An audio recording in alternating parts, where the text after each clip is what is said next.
Hey, everybody, this is Pam Reese, and I am here with Gary Vandenberg. It's great to be here, Pam. Yeah, here we are again. Taking a long time to get to this Adventures in Aging with you. We're just aging together, Gary. So, wanted to talk a little bit about what our podcast is about and why Gary and I, why us? Why us, Gary? I don't know. I know we've known each other about 13 years, Yep. I'd say, and we make each other laugh. And We I think do. part of that is our stories that we tell about growing older and just having a good time. I think we did work together. That helped a lot. But also I think the idea that we shared similar experiences in different parts of our lives. And we find a lot of humor in aging. We find a lot of humor in getting older and laugh at things that maybe sometimes we should not, but who doesn't? That's We just do it out loud. we just do it out loud. So just so everybody knows, being our very first podcast, I am a little apprehensive and nervous, so bear with me.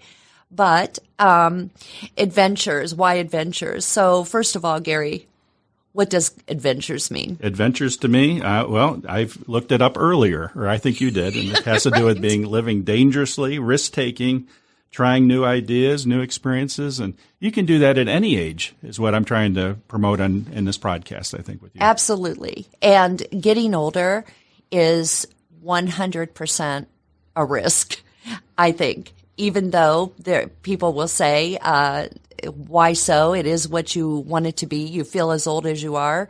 But I think that there is risk in getting older, and it can be dangerous, but it also is very exciting. And we're going to look at the exciting and learn how to take care of the risk.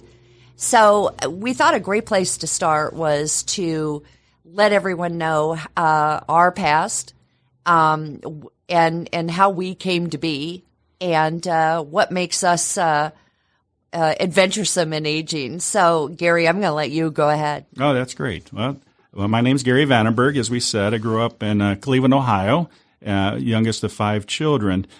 Growing up in this area, it's been kind of a traditional thing with our family that we were very close-knit, a close-knit family, and always valued our older relatives. But I think we also valued having a great time at different ages. And as you get to know me, I have a background in gerontology from Bowling Green State University and have been in senior living for over 40 years now. Stop. No, that makes you old. Yeah, if you do the math, I'm almost 37 years old. Yeah, how do you do that?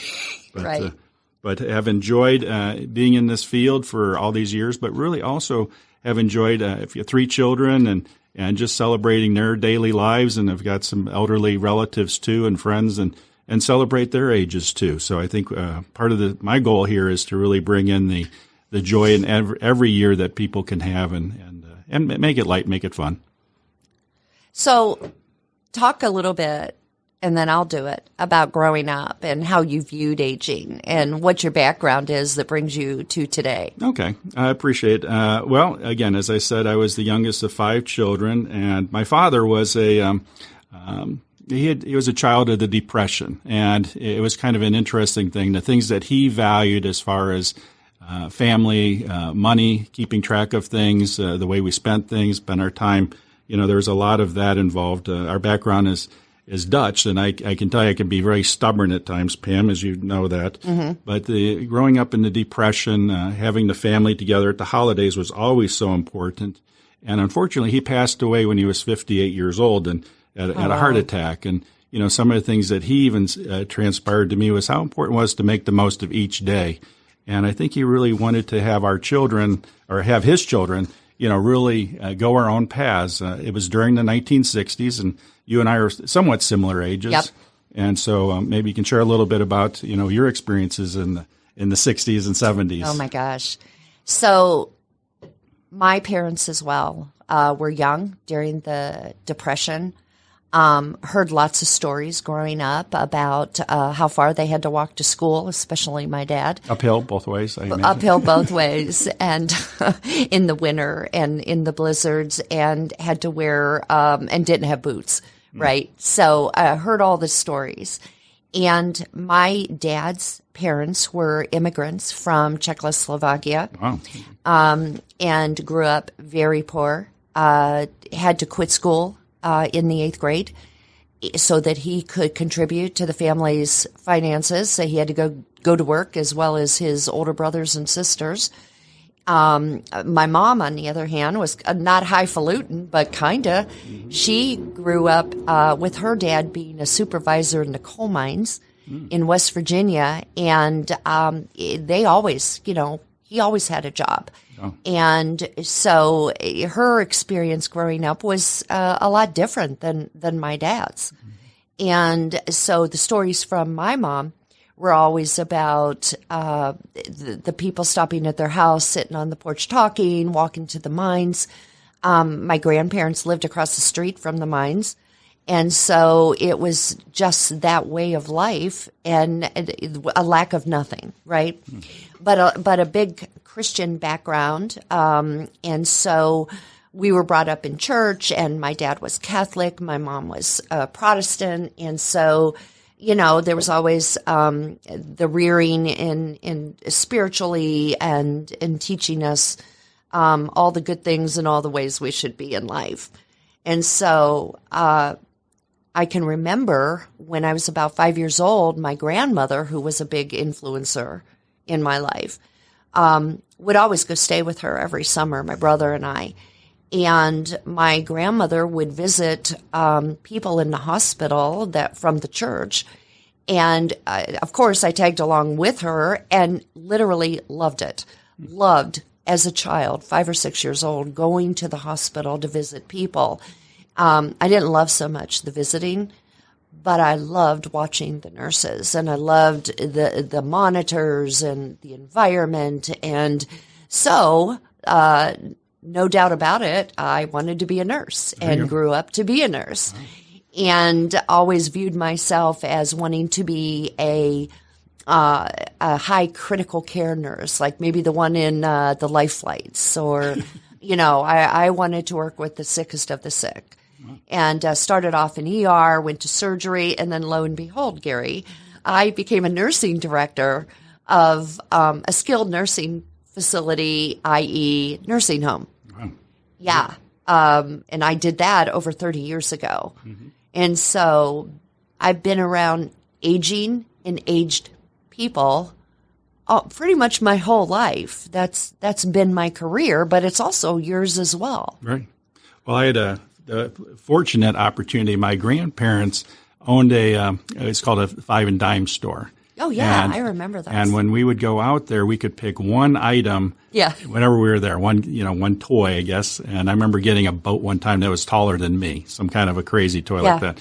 They had Brock's candy. I don't know if you remember Brock's candy. I do remember. We had a ton of candy. But my grandmother was quite an inspiration to me, and really she hated the idea later that I went into gerontology because she said, "Why are you studying old people? Why are you studying me?" I love that. But she was always such a riot. And unfortunately, my grandfather passed away when I was young, but what I noticed in her was she really became a free spirit after that. She went to Mexico. She traveled. She was always doing something. Yeah. And what was always funny, we went on one family trip one time, and we get to the top of this big hill. We just hiked up with our family, and she's fiddling around in her purse because she would put a nitroglycerin pill under her tongue to keep her heart beating, I guess. Oh, my gosh.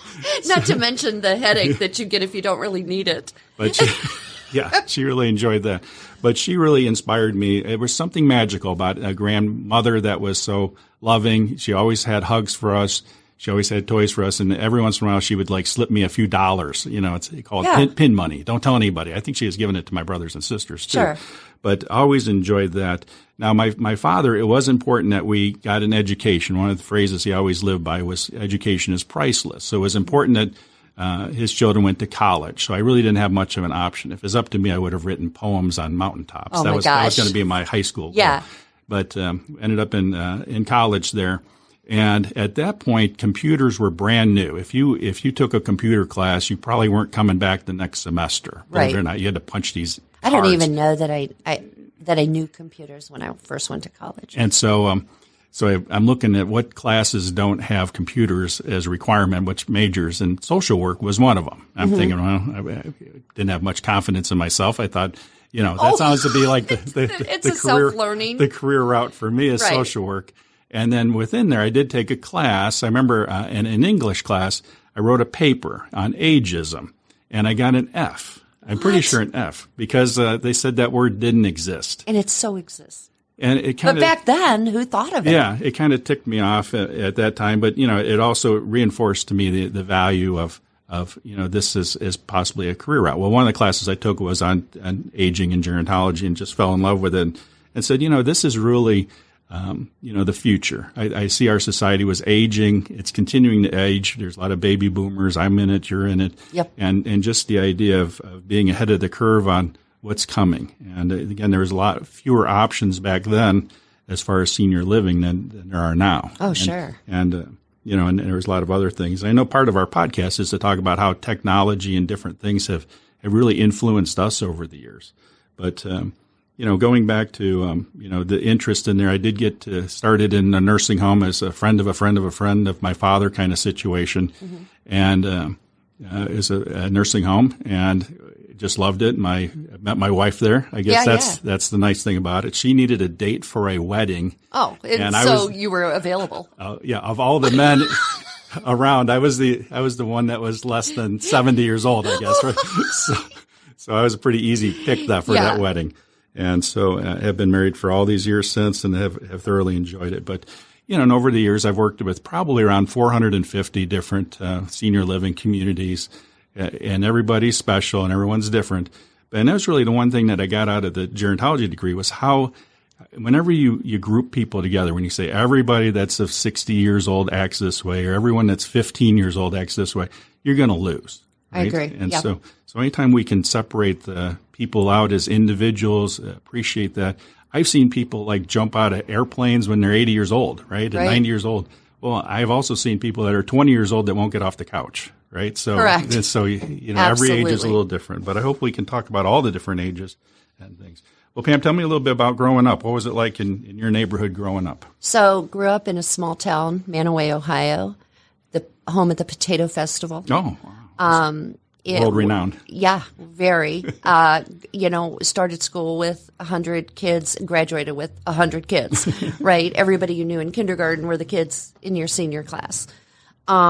I could not wait to explore more. I could not wait to get out of the country and see what else there was. And for me, I thought Youngstown, Ohio was seeing the world. I thought that, well, look at me.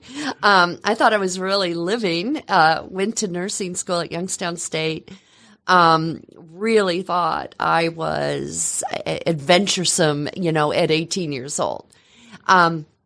I had no ambition of working with the aged, no ambition of working in nursing homes whatsoever. As I mentioned, I really thought I was going to be a highfalutin critical care nurse, and but wasn't, and ended up, as I mentioned, working in a nursing home. And I'm not kidding you, Gary, it got in my blood. I remember just thinking, I can do this. I know how to make a difference. The biggest and most important aspect of that for me was that I was empowered. As a nursing director, I knew nothing. I came from surgery. What do I know about skilled nursing? What do I know about all the things that you were supposed to know about? At that time, I was even looked at as not a real nurse. I can remember a doctor that I had worked with at the hospital when he learned I was going to go work as a nursing director in a nursing home. He said, I thought you wanted to be a real nurse. And I said, before I had to pick myself back up from feeling like I had failed, right. I said, I think I am, because I'm more empowered now than I've ever been in my life. I could actually make decisions. Yeah.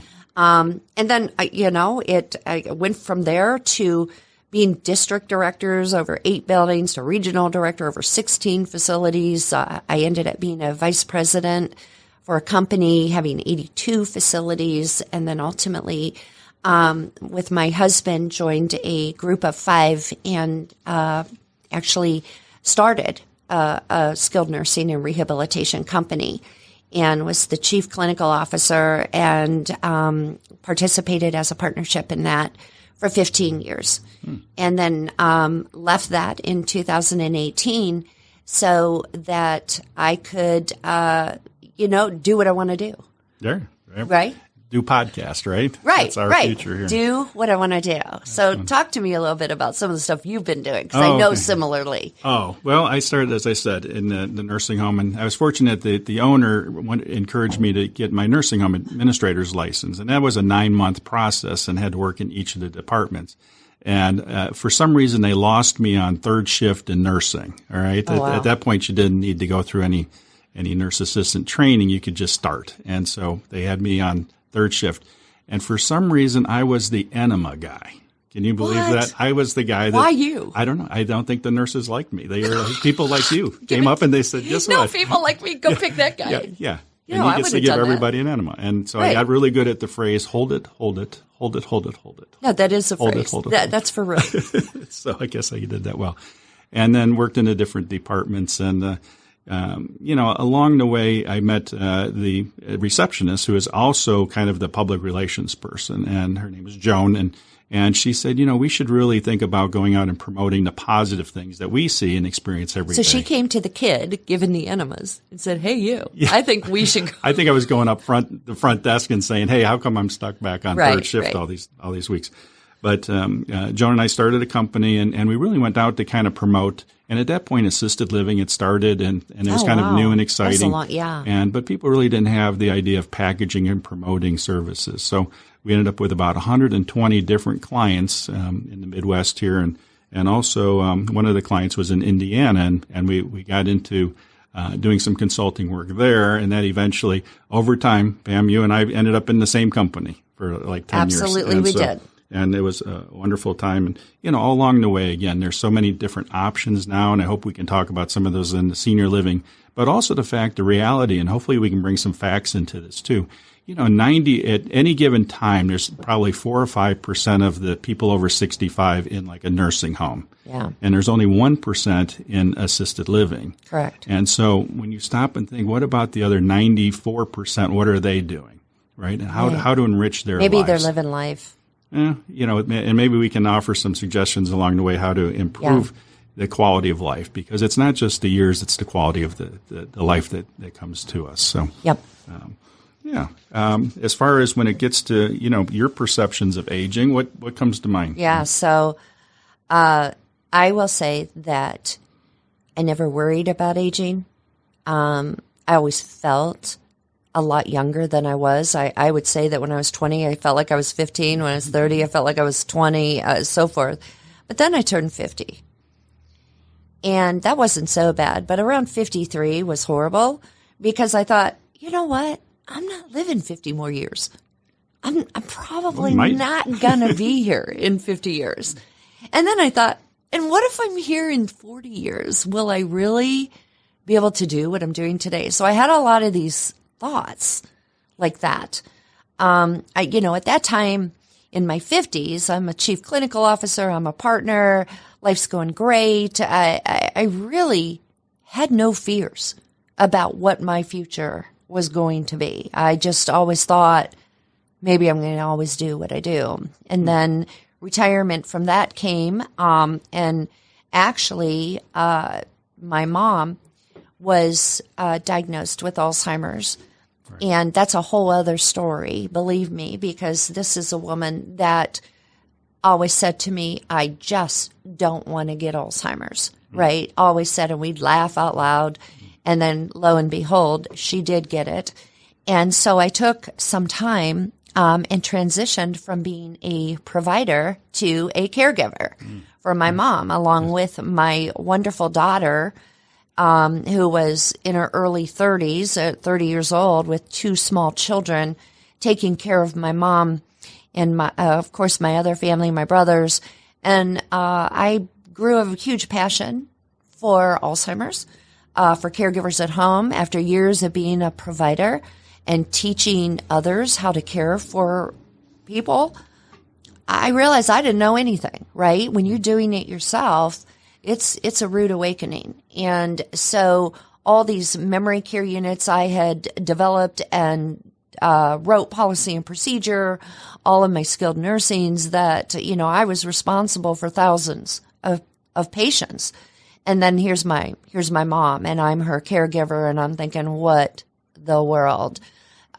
Taking care of your parent is a challenge, and again, another conversation. But I just took that, and as you hear today, we consulting with senior health, working with caregivers from home, trying to develop and implement best practice for others. But in growing older myself, I am starting to see the mortality of it all down the road, right? When does it end? And for me today, I have a young heart, and then you look in the mirror and you go, what? Get rid of those mirrors. Yeah. Who is that? Right? Is that my mom? Is that my aunt? Well, I'm kind of the opposite, Pam, in the sense that I think I'm getting younger. I think I've hung out with old people my whole life. Oh. And so now all of a sudden I realize I went to the eye doctor about 2 weeks ago. And the doctor says, your eyes are improving. What? Think about that. No, I don't. Mine just get worse every day. I know. Mine are improving. About 10 years ago, I started jogging, and now I've run 3 marathons and a bunch of half marathons. I don't know the last time I ran. And I was saying I just ran a couple miles the other day. I feel great. I don't know why, so it's one of those weird things. I think it's in your head. I think aging is in your head, and stop looking in mirrors, stop keeping track of calendars, and try not to do it. So you and I had a conversation just recently about aches, pains, the stuff you feel as you get older. You have an ache your whole life, and then all of a sudden you go, oh, is that a new pain, or is that an old pain? Because if it's an old pain, you're okay. Yeah. You lived through it before, you're going to live through it again. But if it's a new one, maybe this is it. I know in running, marathons and even going out and running, pain moves around. I'd say. Right, it's roving. So, I jokingly say, which probably is not a joke, that if I have any kind of memory issues, I don't remember that pain. How's that Okay, sound? well, there you go. So I got to keep going there. Yeah, which could be the case. But I know, I've always kind of looked at aging as being, again, it's kind of like they're going to Niagara Falls. Those people around this part of the country can appreciate how beautiful and magnificent Niagara Falls is.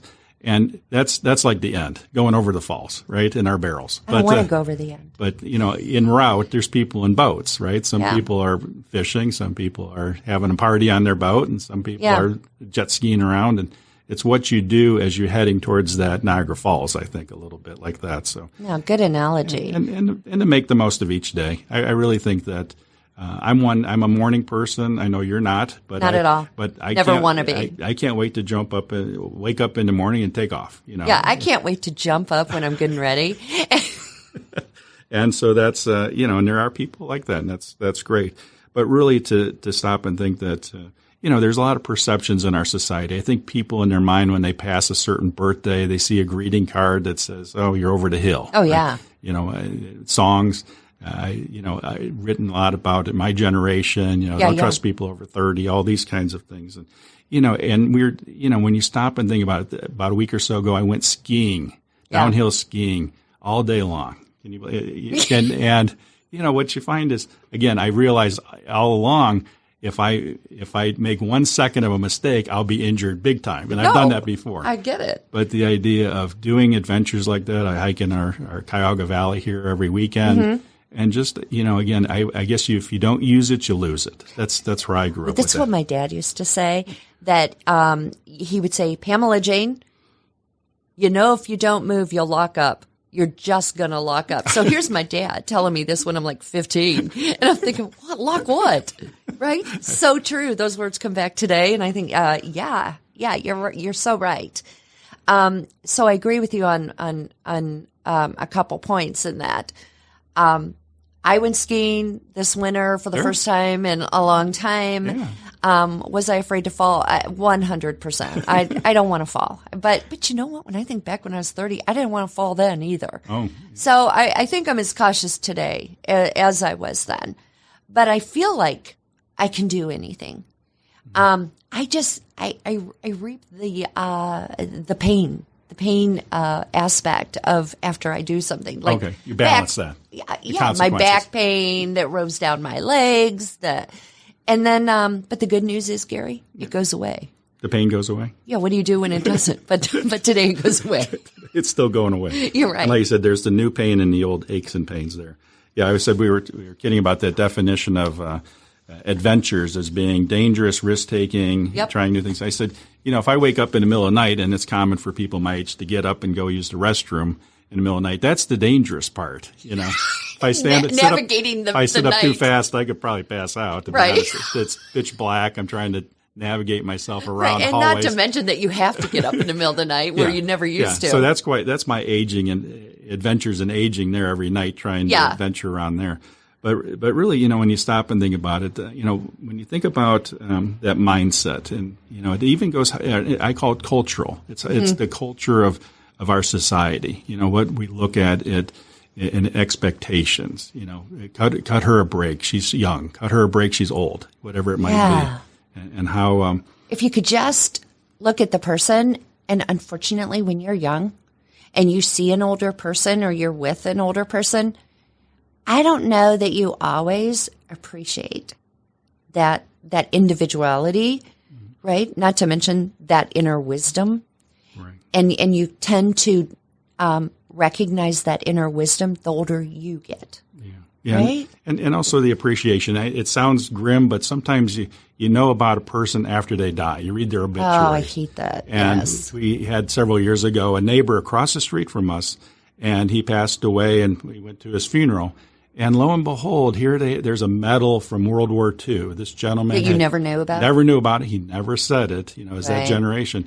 But he had single-handedly saved an entire town in Europe during World War II. He did. He was only like 15 years old. What a cool accomplishment. Yeah, he signed up early and young in life. He probably was more like 17. But the fact they single-handedly recognized him as the person, but we didn't know that. And then you learn it when he's gone. Yeah, and how often do we do that? How often do we learn about people after it's too late? Right. Only there was a way to capture more of the... But are we interested? Are we interested enough to engage in those conversations with somebody 30 years older than us? Right. I don't know. When you stop and think about it, maybe that's something we can bring into this show a little bit. We can talk more about the opportunities to have dialogue.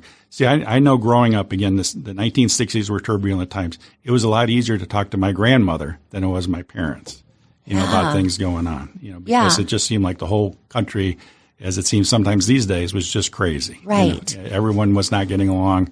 People had different points of view on things. And, when you stop and think about it, it's like, how come you can skip a generation? How come, you can talk to your granddaughters differently than your kids? Do you know what I mean? So, you and I had this conversation one other time about the events in our lifetimes, right? My parents, the Great Depression, was huge, even though they were children. And then just the wars and the way that they struggled and the industrialness of it all. And then for us, right, when I look back, I think, well, what were the key events? What were these big events going on in my life?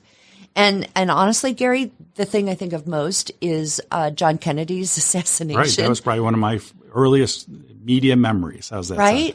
Yeah. So I'm like 5 years old, and my mom, I'm home with my mom. I think I was probably in kindergarten. I must have been, right? Do you go to kindergarten when you're five or six, or whatever? Okay. So, see, we too old. We don't even know. But I can remember my mom with the TV on, crying with the neighbor lady, crying. It was a huge event. Everyone was in mourning, and I confused, and that who is this someone I'm supposed to know? Is this you would have thought that John Kennedy was my mom's brother, right? In the reactions that were going on. It was impactful. Yeah. And being that, and again, I was a similar age. I remember, I was at the meat market with my mother, and somehow I remember the man he always folded bologna into a little flour. Yeah, that's, I can't even take that. I think I still do that every once in a while. Oh gosh, I can't even stand that you touch bologna that long to make it into a flour. That's disgusting. So we end up, hearing the news there, coming home. And again, for some reason, I think I sat in front of the TV, honestly, probably for the next 10 years. But, it seemed like, is this a TV? Is this a TV? Yeah. And then, but, there was that significant thing. And I think later, when you had Martin Luther King, get assassinated, Robert Kennedy. Yep. You had these riots, in the late 60s into all the way up to Kent State. And you were at Kent State. Oh, my gosh, yes. So something I often forget about is that my brother Rod is 10 years older than I. So he was attending Kent State University. My sister-in-law was working at Kent State. And during the horrible riot, May 4th, right, the horrible, tragic event of the deaths of 4 students, my brother and I were walking across campus. And how old are you, like 10 or 12 or something? Yeah, right? We're walking across campus to go to the building where my sister-in-law is working to get her, right? We're going to go. Now, we don't have cell phone, right? You don't have cell phones, text. You don't have any of that. We're supposed to go get her because they locked down her building.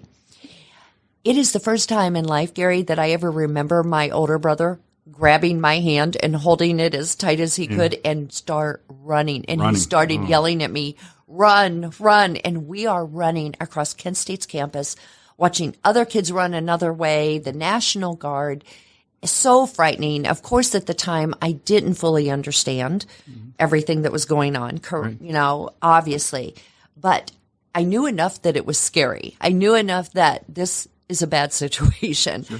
But lo and behold, we made it to the building that my sister-in-law was working at. We retrieved her, and here we are literally running, and I'm a kid, right? Running along with the college kids. So what a horrible event. Yeah. It's interesting because going back to my college days, one of the courses I had, they were saying how when you're around 10 years old, it can be between 8 and 12, but you really define yourself in those periods of time. That must have been my defining and, point. That could be a defining point. I know, watching them walk on the moon, that was a moment that that's right. The whole family were all standing. I remember going outside looking at the moon, it's late at night, but the whole idea there. But how we define ourselves. And one of the assignments I had was really to go find people at different 10-year increments and ask them what they were doing when they were 10 and if that impacted their lives. And it does. It's something our listeners could go and try themselves to see, if there was something that happened when you're around that age that kind of defined you a little bit as to what was That's important. Interesting. And I can probably think of like 10 things and then figure out which one was the most impactful. I don't know. What about, we both have children. We both have adult children. Right.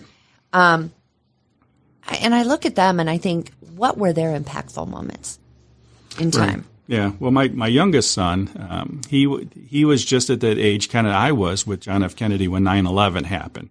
And he instantly kind of made this little shrine. I'll never forget that. I think he kept it for more than 10 years. Yeah. Like a little tribute, had a little, little things related to the 9/11 situation there.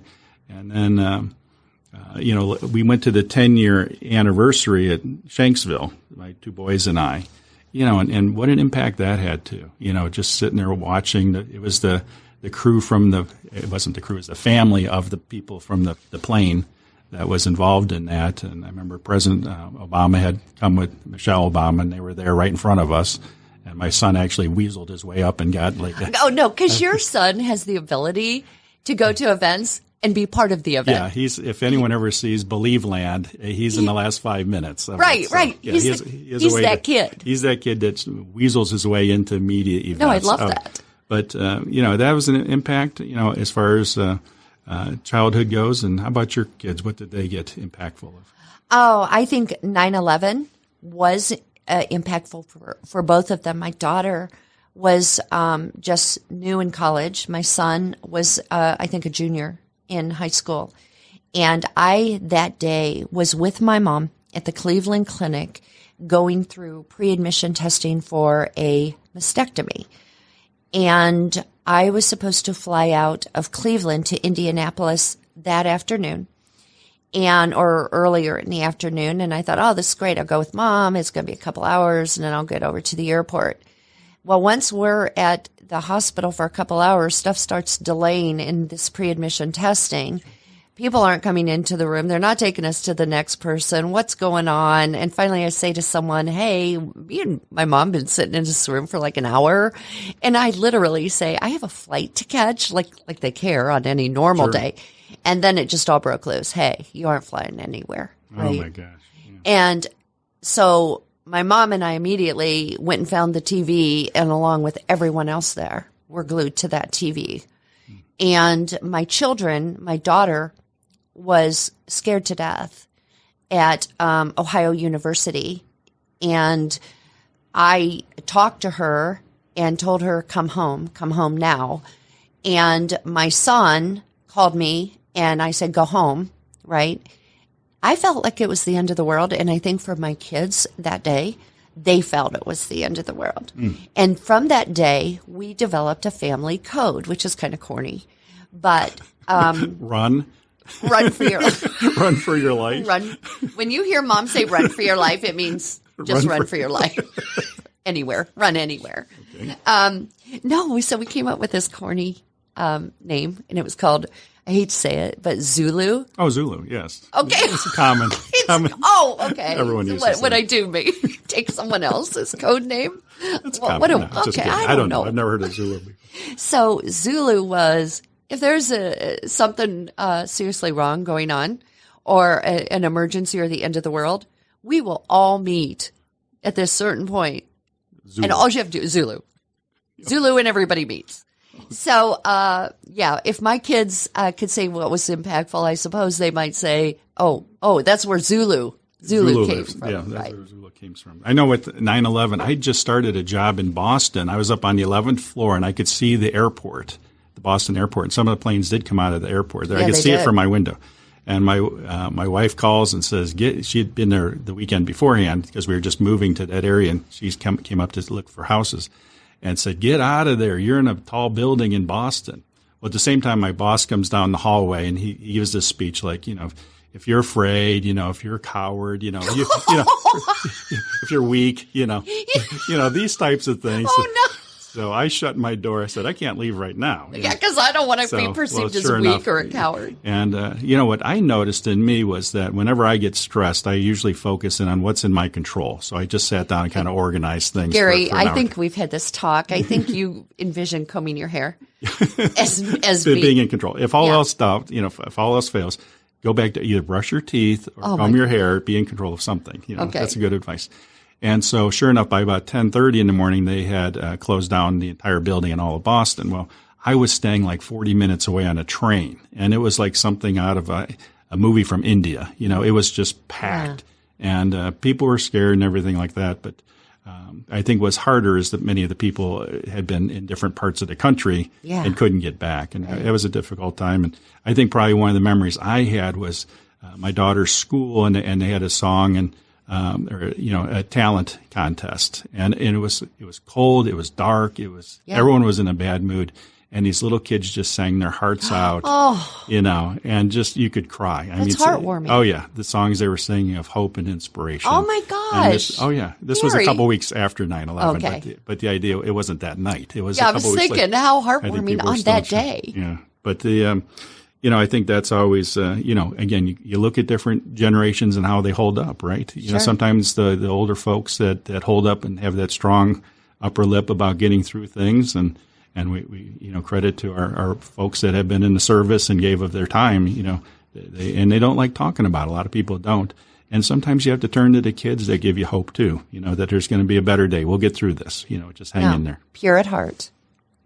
And that's, I think that says a lot about kids and giving hope to us. So what are your fears? What are your fears about getting old? Oh, what do I fear? Right? Yeah, what's your fears? I would say the one thing is, as we were talking about being in control, it's probably being out of control. When I was almost 16, getting a driver's license was it. That was for sure. That was there was no greater thing than getting in the car, having a license, and driving away. How's that? Wherever you're driving. You thought this is the pinnacle of growing up. Right. And then later on, when I've got children, I go, I can't wait till they turn 16, have that same thing, and can drive me around, right? Wouldn't that be great? They've never driven me around anywhere. They never drove you any. No, you still drive them. I still drive them. Can't believe it. But I really think the loss of control. I think one day when someone says, Dad, you've got to give up your keys, I think that's going to be tough. That loss of control. Yes. And also just the, I think, what's funny about my driving, though, is I'm the guy that's gotten pulled over for going too slow before driving. I absolutely see that happening. So, I have more of that Mr. Magoo kind of approach to driving anyways. And I think just the idea that, with age comes certain mandatory tests, medical tests, prostate tests, different tests why? Why is this happening? Why is this happening? Yeah. You don't even want to talk about it. I open my mailbox and there's another AARP solicitation. Why me? Why me? It's embarrassing. Why me? Someone might see it in my mailbox. Oh, yeah. So those are the signs of growing older.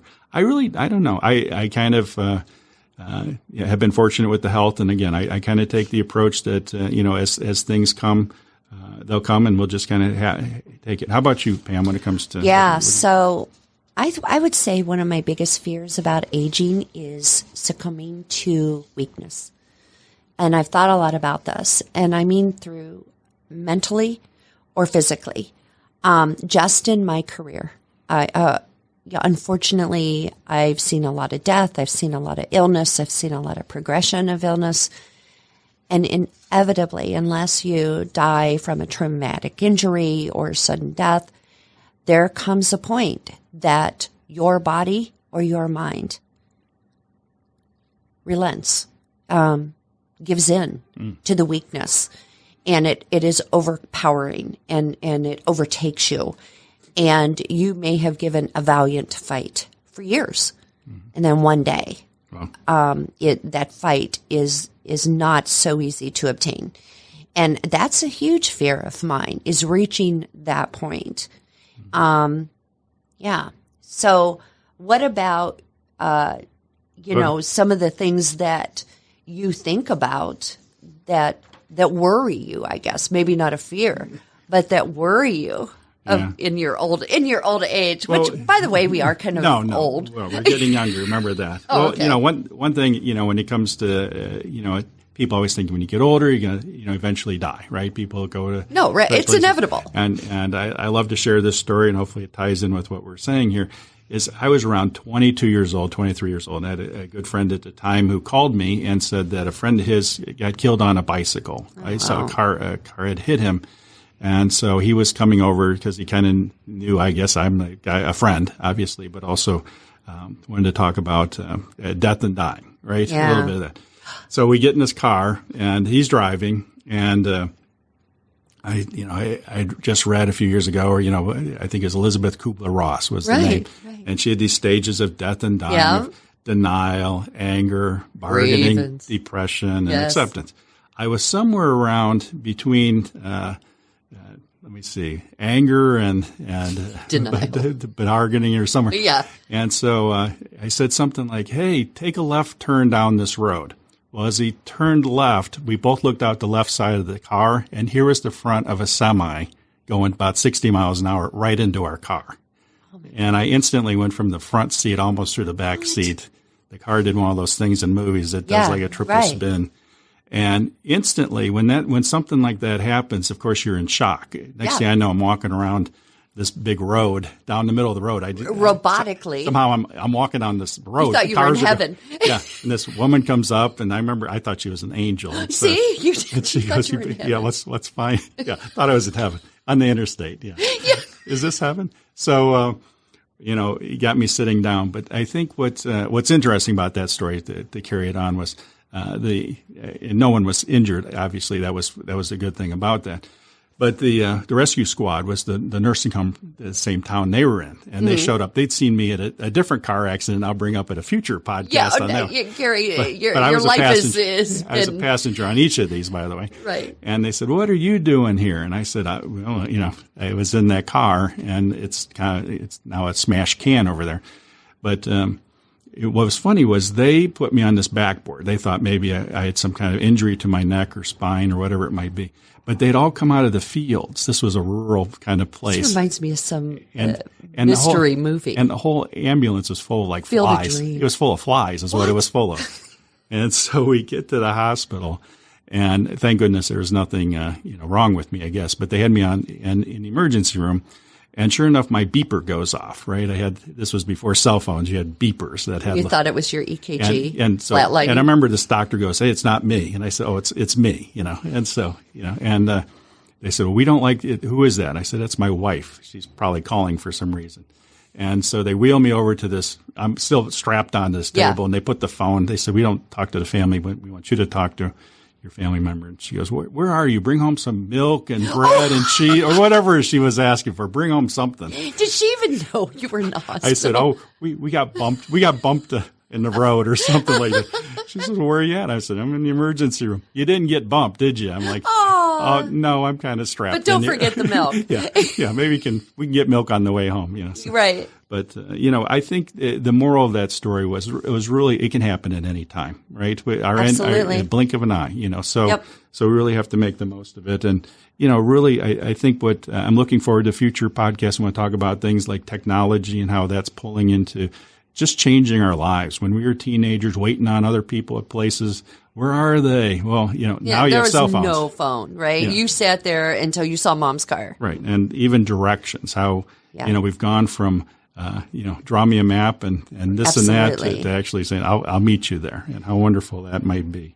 And so, Pam, what do you got? Let's wrap it up here with some last thoughts. Yeah. So I just want to quickly talk about men and women.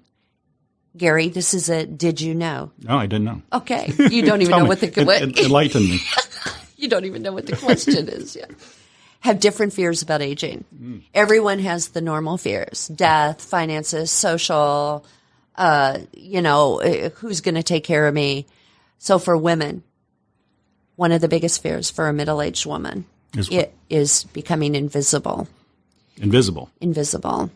And that means you're no longer the noticeable one in the room. And some women might say, well, I never was, right? I could tell you, I don't think I ever was the noticeable one in the room. Okay. Having said that, you don't want to have that age that puts you so unnoticeable that you're almost invisible. Yeah. I thought that's interesting. And like when I think about it, could be so true.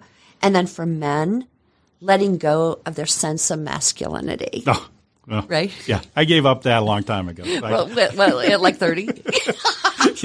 Yeah. I left it about 30, and I found it again around 50 when I started running down the road. So are you saying that if you don't want to have a fear of masculinity, give it up early. Give it up early and check it off the list. Right. You'll be happier. Lower your expectations. Let it go. Let it go. You'll always be happy. So just some interesting facts, and there's just so many stories, so much to talk about. But I've had a good time talking to you today. This has been fun. It's been an adventure. That's what we wanted to do. Absolutely. But we do appreciate our listeners. Please share this, subscribe to this, review this, share it with other people, and join us again. Please do. It's been our pleasure. Thank you. Have a good day.